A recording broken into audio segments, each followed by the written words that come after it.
আজ অনেক দিন পর মনে হচ্ছে জীবনে অনেক মানুষ আসলো, আবার শীতের কুয়াশার মতো হারিয়েও গেল। কিন্তু কেউ আমাকে আমার মতো করে বুঝলো না। কেউ আমার খারাপ দিকগুলো ছুঁড়ে ফেলে ভালো দিকগুলো খুঁজে নিল না। কেউ জানতেও চাইলো না আমি কি চাই, কি পেলে আমি খুশি হব। সবাই শুধু নিজের দিকটাই বুঝিয়ে গেল। আমার মনের চিৎকার কারো কানে বাজেনি। কেউ কখনো এই শক্ত খলস ভেঙে নরম আমিটাকে খুঁজেনি।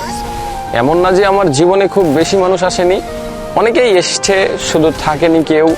মানুষ এসেছে, পাশে বসেছে, বিশ্বাস গড়ে তুলেছে, আশ্বাস দিয়েছে জীবন থেকে যাওয়ার। তবে দিন শেষে আমি কাউকেই পাইনি আমার পাশে। সময়ের সাথে সাথে সবাই বদলে গিয়েছে। চলে যাওয়ার সময় কারো মনে আমার জন্য বিন্দু মাত্র মায়া লাগেনি। প্রয়োজনে কাছে